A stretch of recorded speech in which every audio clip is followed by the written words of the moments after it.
Good morning. पिछले lecture के अंदर हमने लॉरेंस ट्रांसफॉर्मेशन को डिस्कस किया था।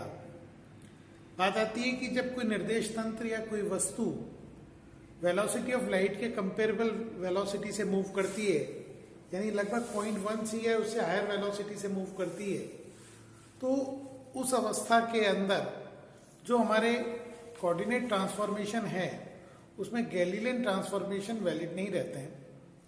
और उसका सबसे महत्वपूर्ण हमारा परिणाम था कि एक्स वाई जेड कोऑर्डिनेट के साथ टी भी प्रॉपर नहीं रहता, मीन्स अब कोई प्रॉपर टाइम नहीं है, टाइम इनवेरिएंट नहीं है।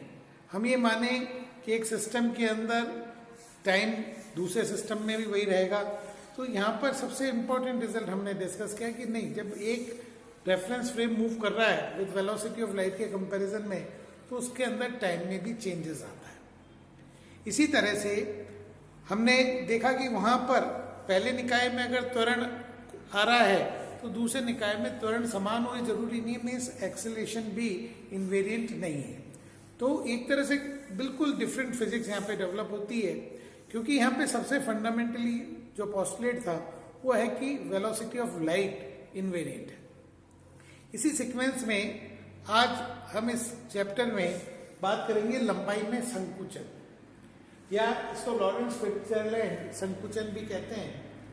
यहाँ हम बात कर रहे हैं कि एक जो रॉड है जो किसी v वेलोसिटी से मूव कर रही है। देखिए, अभी हम जहाँ भी बात कर रहे हैं वो v वेलोसिटी का मतलब है कि वो c के कंपेरेबल है, मीन्स एटलीस्ट 0.1 c और उससे हायर है। तो एक रॉड है, मान लीजिए कि रॉड है, ये मेरा निर्देश तंत्र है एक्स वाई जेड, ये स्थिर है, इसमें एक रॉड एक्स डायरेक्शन में v वेलोसिटी से मूव कर रही है।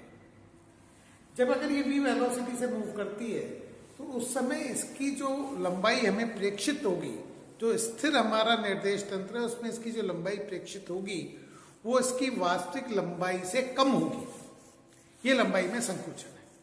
मूलतः लॉरेंस ट्रांसफॉर्मेशन से भी हम निकालेंगे कि अगर एक स्थिर निर्देश तंत्र है और उसके अंदर एक रॉड नियत वेग से गतिशील है, तो उसकी जो हमारी प्रेक्षित लंबाई है वो वास्तविक लंबाई से कम होगी, और ये इस पर निर्भर करेगा उसका वेग कितना है। इसको समझने के लिए हमने माना कि एक दूसरा निर्देश तंत्र है, क्योंकि इसकी कोई वास्तविक लंबाई भी तो है, तो हमने ये माना है कि इसकी एल आभासी लंबाई है, ये वी वेग से गतिशील है, और दूसरा रेफरेंस फ्रेम हमने डिस्कस किया एस डैश। हमने ये माना है कि एक्स के मुकाबले एस डैश अगर वी वेलोसिटी से मूव कर रहा है तो हमें जो ट्रांसफॉर्मेशन है वो आसान हो जाएगा। तो अगर ये जो एस डैश वी वेलोसिटी से मूव कर रहा है तो एस डैश के रेस्पेक्ट में जो हमारी रॉड है वो स्टेशनरी है, और स्टेशनरी है इसका मतलब इसकी जो लंबाई है वो उस समय वास्तविक या प्रॉपर लेंथ होगी। मीन्स हमने जो रॉड मूव कर रही है, जो हमारा प्रेक्षण का रेफरेंस फ्रेम है, उसकी जगह एक रेफरेंस फ्रेम और कंसीडर कर लिया जो कि उसी वेलोसिटी से मूव कर रहा है जिससे रॉड मूव कर रही है। तो इस एस डैश के मुकाबले रॉड स्थिर है, और स्थिर है तो इसके अंदर वही लंबाई आएगी जो इसकी वास्तविक या प्रॉपर लेंथ है।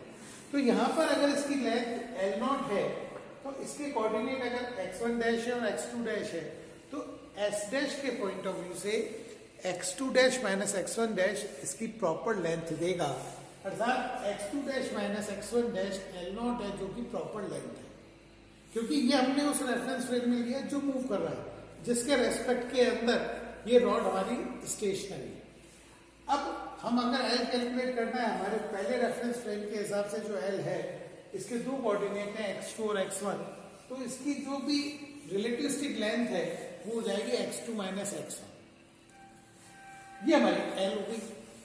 Now x2 dash minus x1 dash L not है, तो हमने जो प्रीवियस क्लास के अंदर ट्रांसफॉर्मेशन पढ़ा था, क्योंकि यहाँ एस डैश मूविंग है v वेलोसिटी से, तो कोऑर्डिनेट्स के लिए x कोऑर्डिनेट का ट्रांसफॉर्मेशन था x minus V T upon 1 minus V square upon C square. तो x2 के लिए कोऑर्डिनेट ट्रांसफॉर्मेशन कर दिया, x1 के लिए कोऑर्डिनेट ट्रांसफॉर्म कर दिया, तो मेरे पास एल नॉट आ जाएगा x2 minus x1 root 1 minus V square upon C square, अर्थात L upon root 1 minus V square upon C square. तो हमारे पास इंपॉर्टेंट रिजल्ट आता है कि जो हमारे स्टेशनरी फ्रेम है उसके रेस्पेक्ट में जो लेंथ आ रही है वो आ रही है L naught root 1 minus V square upon C square. अब देखिए v upon C less than 1 है, तो v square upon C square भी लेस देन 1 होगा। जस्ट अज्यूम कर लेता हूँ v 0.1 c है, तो v square upon C square 0.01 हो जाएगा। अब अगर ये 0.01 है तो ये इफेक्टिवली 1 माइनस 0.01 मीन्स 0.99 हो जाएगा। तो उसका रूट लेंगे तो और वैल्यू हमारे कम आनी है, तो ओवरऑल एल हरदम एल नॉट से कम होगा। ऐसा भी हो सकता है, जस्ट अज्यूम कर लेता हूँ v 0.6 c के इक्वल है। अगर वो 0.6 c है तो ये स्क्वायर हो जाएगा 0.36 और 1 माइनस 0.36 होगा 0.64, जब रूट लूंगा तो 0.8, यानी जो आभासी लंबाई है वास्तविक लंबाई की 80% ही आएगी। तो हम ये कह सकते हैं कि हमारी जो आभासी लंबाई है, यानी एक हमारे जो स्टेशनरी फ्रेम के रेस्पेक्ट में अगर कोई रॉड मूव कर रही है विद वेलोसिटी v, तो उसकी एक्चुअल लेंथ से जो हमारी ऑब्जर्व्ड लेंथ होगी वो लेस होगी, और इसीलिए L is less than L not है। इसका इम्पैक्ट ये आता है कि अगर मान लीजिए तो रॉड की बात हुई, मान लीजिए कोई स्क्वायर मूव कर रहा होता तो क्या होता? अगर स्क्वायर v वेलोसिटी से x डायरेक्शन में मूव कर रहा है तो उसकी x डायमेंशन में चेंज आता, y डायमेंशन में चेंज नहीं आता। तो वो स्क्वायर अब हमें रेक्टेंगुलर नजर आ जाता है। कि कई बार ऑब्जेक्टिव्स में कंपटीशन में पूछा जाता है कि अगर वर्ग x दिशा में मूव कर रहा तो हमें क्या प्रेक्षित होगा, तो वो हमें आयत प्रेक्षण होगा। इसी तरह से मान लीजिए कोई सर्किल मूव कर रहा है, तो देखिए सर्किल की जो y कोऑर्डिनेट है उसमें चेंज नहीं है, x कोऑर्डिनेट वहां पे श्रिंक कर जाएगा, संकुचित हो जाएगा, तो ये दीर्घवृत्त नजर आएगा। इसका जो x एक्सिस है वो तो माइनर एक्सिस होगा और y एक्सिस मेजर एक्सिस। तो इस तरह से हमें आकृतियों में भी परिवर्तन देगा, लेकिन ध्यान रखिए कि तभी है जब हमारे पास वेलोसिटी जो है वो कंपेरेबल टू लाइट होगी। इससे एक और इम्पोर्टेंट हम निकालते हैं कि एक ऐसी भी अवस्था हो सकती है कि अगर ये v टेंड्स टू 0 हो जाए, मीन्स हमारी रॉड वेलोसिटी ऑफ लाइट से मूव करने लग जाए, तो उस कंडीशन में L हमारा 0 हो जाएगा, यानी वो रॉड हमें शून्य लंबाई की नजर आएगी। डेफिनेटली हाइपोथेटिकल है, बट इसका मतलब जो भी चीज वेलोसिटी ऑफ लाइट से मूव करती है उसका कोई शेप नहीं होना है, उसकी कोई डायमेंशन नहीं होनी है, वो just like point particle move करती है। इसलिए जो वेलोसिटी ऑफ लाइट से मूव करते हैं उनको हम फोटोन कहते हैं। इस तरह से अभी हमने लंबाई में संकुचन की बात करी। अब नेक्स्ट हम बात करते हैं काल वृद्धि की। मान लीजिए हमारे पास एक घड़ी है जो कि खुद अपने आप में वेलोसिटी ऑफ लाइट के कंपेरेबल मूव कर रही है, या मान लीजिए हमारे पास कोई एक रॉकेट है जो वेलोसिटी ऑफ लाइट के कंपेरेबल में मूव कर रहा है। अब उसमें जो एक घटना है उसकी बात करते हैं, तो अगर मैं स्थिर रेफरेंस फ्रेम के हिसाब से बात करता हूं तो मान लीजिए उसमें कोई घटना शुरू हुई और खत्म हुई। अब अगर शुरू हुई और खत्म हुई तो जो स्टेशनरी रेफरेंस फ्रेम है उसके हिसाब से शुरू होने की स्थिति और अंत होने की स्थिति, समय में तो अंतर होगा ही होगा, लेकिन उसकी स्थिति में भी परिवर्तन होगा। यानी अगर वो प्रारंभ x1 पे हो रही है तो अंत उसका x2 पे होगा।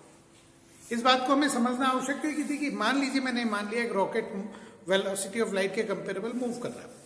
अब रॉकेट के अंदर कोई घटना हुई, वो मान लीजिए 2 सेकंड के लिए हुई, तो घटना प्रारंभ हुई और खत्म हुई, उसमें 2 सेकंड का अंतर आया। तो एक तो वो प्रेक्षण की बात है, रॉकेट के हिसाब से 2 सेकंड हुआ, बाहर हमें कितनी देर लगी।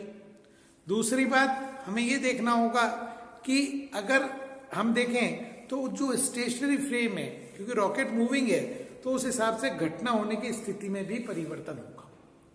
तो अगर हम रॉकेट को अपना निर्देश तंत्र मान लें, तो रॉकेट को निर्देश तंत्र मान लें तो एक तो वो उसी स्थिति पर होगा, यानी अगर उसका कोऑर्डिनेट घटना प्रारंभ होने के समय x1 डैश था तो बाद में भी x1 डैश ही रहेगा।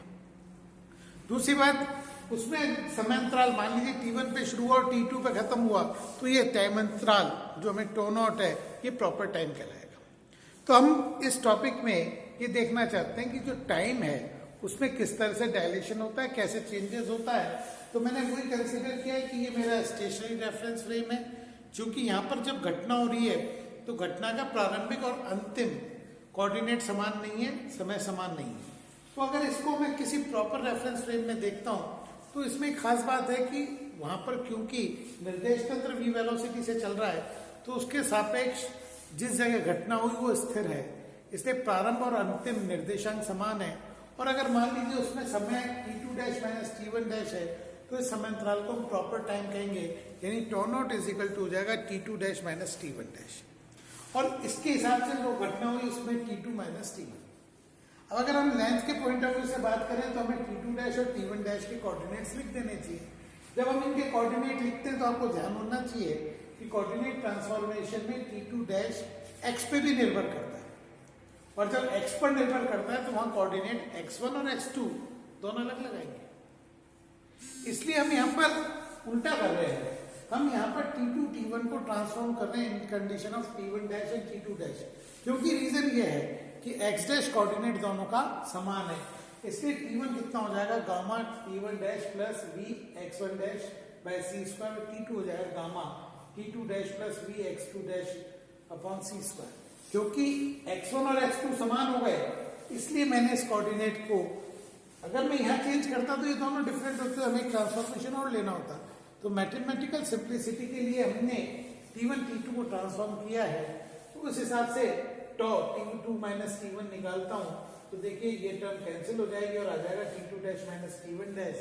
तो हमारे पास इंपॉर्टेंट रिजल्ट आता है tau is equal to tau naught upon v root 1 minus v square upon c square. हमें पता है कि ये पूरी टर्म लेस देन 1 होगी, इसका मतलब टॉ ग्रेटर देन टॉ नॉट होगा, यानी जो प्रॉपर टाइम है उससे ऑब्जर्व टाइम ज्यादा होगा। अगर प्रॉपर टाइम 1 सेकेंड है तो हो सकता है उससे इसमें टाइम ज्यादा हो। यानी जो घटनाक्रम से रॉकेट के अंदर 10 सेकंड में हो रहा है तो हो सकता है बाहर से उसको देखें तो उसमें समय ज्यादा लगेगा। यानी हम ये कह सकते हैं कि जो रॉकेट की घड़ी है वो कंपैरेटिवली स्लो चल रही है। भाई उसने 10 सेकंड दिखाया और बाहर वास्तविकता में हमारे कितने हुए 11 सेकंड। तो इसका मतलब रॉकेट वाली घड़ी धीरे चल रही है, वहां समय अंतराल कम होगा, यानी प्रॉपर टाइम कम है लेकिन ऑब्जर्व टाइम ज्यादा होगा। इसका उपयोग हम जहाँ रॉकेट आदि की बात आती है वहां करते हैं। इस तरह से हमने लॉरेंस ट्रांसफॉर्मेशन में दो डिटेल में डिस्कस किए, लंबाई में संकुचन और काल में वृद्धि। यानी कोई वस्तु गतिशील है तो उसकी लंबाई जो है उसमें संकुचित महसूस होगी और टाइम बढ़ा हुआ महसूस होगा। इसी में एज पर टॉपिक हमारे पास द्रव्यमान की भी वेग पर निर्भरता है। द्रव्यमान भी रिलेटिविस्टिक में अचर नहीं है। सामान्यतः हम द्रव्यमान को ये मानते हैं कि हरदम नियत रहता है, लेकिन ऐसा नहीं है। इसका भी कन्वर्जन आता है m is equal to M naught 1 minus V square upon C square. यानी अगेन यहाँ जो मास हम प्रेक्षण कर रहे हैं वो रेस्ट मास से कहीं ज्यादा होगा, और इसीलिए अब मास को या द्रव्यमान को हम निश्चल नहीं मानते। इसका डेरिवेशन नहीं कर रहा, सामान्यतः सिलेबस का पार्ट नहीं है। और लास्ट बात आती है कि रिलेटिविस्टिक थ्योरी में एक मोस्ट इंपॉर्टेंट पार्ट आता है कि मास को भी एनर्जी का फॉर्म माना गया है कि E is equal to M C square होगा। इस तरह से हम यहाँ के इस टॉपिक को लगभग वाइंड अप कर दिया है। आप देखें पिछले जो 10 और आज 11वां लेक्चर है इसके अंदर मैकेनिक्स की फर्स्ट यूनिट का ये पोर्शन कंप्लीट हो जाता है। MDS university examination point of view से अगर आप देखें तो निश्चित तौर पर निबंधात्मक प्रश्न, 2 प्रश्न हमारे ये मान के चलिए जो शॉर्ट आंसर क्यों कहते हैं कि शॉर्ट आंसर टाइप होंगे, और very short answer type question में भी 2 से 3 प्रश्न हमें यहाँ पर मिल ही जाने हैं।